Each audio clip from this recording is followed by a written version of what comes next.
I may be sick as a dog with this cold I'm fighting off, but it ain't gonna stop me from talking about that Red Ranger greatness. This is comedy freaking gold. Everything about this show gets funnier, and I think the more you've seen, especially in Isekai, to see such an anomaly like a Red Ranger in another world just completely shatter expectations. It makes for some of the best jokes. Like, the fact that they are so self aware. I thought it was brilliant enough when he tried to summon a giant robot in the middle of a cave and it got stuck. I'm thinking that's a pretty good joke. Often these types of characters, they do just summon giant robots, and, the aftermath is, the government could clean that up, I suppose. The fact that in this episode it was like 3 times, all Red wanted to do was to summon the Zord. Jesse's like, hey, you got an issue? How about I summon it and I launch Hyper Beam? Is this guy serious?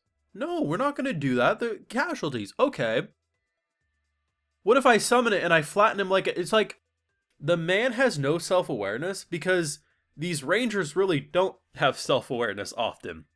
Because really the stories are wrote in a way that it's okay for them to summon these giant ass bots because, the casualties or the damage done in the background, we assume just everyone else gets out safe, and it's a necessary sacrifice so they can beat the boss in question. I assume based on the end of the episode he's gonna have to summon it, and he's gonna be giddy as hell because he'll finally be able to summon his big boy.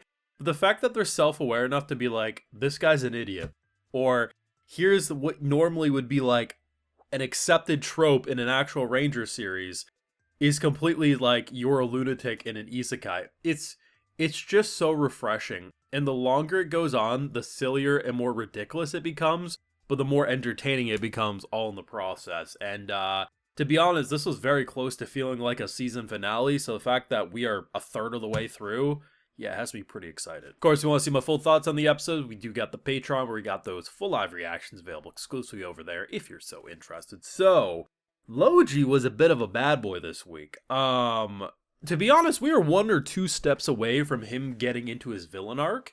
So he steals the bond plate, so his little band-aid that he slaps on his wristwatch to transform into his Red Ranger form.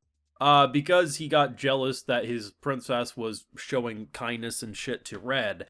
Ultimately he's like, you know what, I'll prove to her I can do this myself. And to be honest, he's a really cool fighter. I thought his sword looked kind of cool because his sword almost reminded me of what like one of these Zords would wield in a Power Ranger style show. There's just something like the detail of it just looks like that's the type of sword it is. It has multiple forms. It transforms. The first one he does when all the rocks like go into it to turn into his like earth form. The dragon fire sword, the wind one, the water. Like he's got different forms to that blade, and it's really, really cool. Of course, not enough to deal with everything in question. And the fact that he had such a brilliant out, because Red Ranger's an idiot. Like, he's not an idiot in the way that he's actually brain dead, but he's so clueless.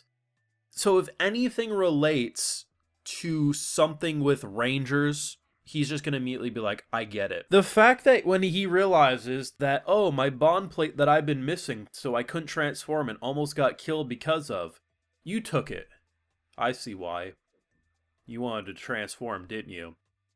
And I thought it was the most brilliant thing because I thought everyone was going to collectively be like, okay, maybe. No, they all knew other than Red. Red was like, my boy, I get it. I'd be right in the same boat. I'm not even mad. I respect it. And, he has to have a stern talking to from his princess.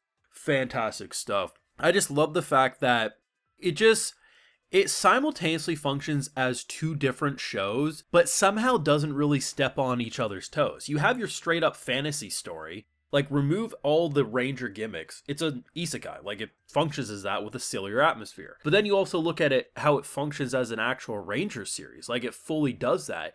And I love the fact that for Red, he's serious. When he does his dramatic poses and explodes people in the background, he's serious about that. Like, that's a normal Monday for him. So the fact that, for him, he treats it as, and his character is treated as an actual Ranger.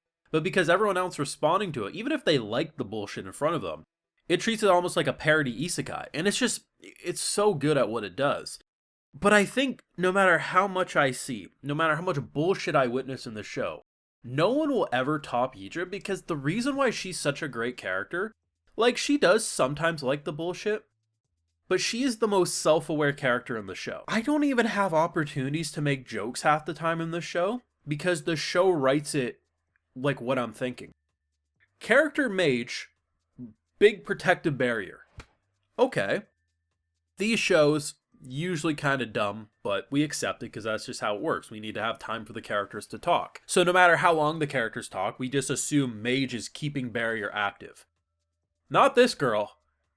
Like 3 or 4 times, and every time got more intense, she would look over and be like, guys, what in the hell are you doing? This is breaking. There's a reason she vomited up rainbows after that, because you have to imagine the wear and tear it took to keep... Like, they had these creatures with giant nails going through their head, trying to break down this barrier, and we're having this, like, familia talk about bonds and friendship and love, and she's just like, what talk about this shit later. I'm literally straining myself trying to keep this up. I love a character who's self-aware to the bullshit and calls it out, and that's why she will forever be best girl in this show. Like, she literally thinks what I do, and I just love it. But you know what? Next week, we're gonna see what the power of bonds are really made of, because I assume we're gonna summon the big boy. I had someone ask me, and also, like, question, like, you know, do you think they're all gonna suit up at some point? The answer is probably yes. I imagine at least once before this show wraps up, they will all have a Power Rangers level costume. But I personally hope that we don't do that all the time. Like, I think it would make sense for a season finale just for like the big punchline.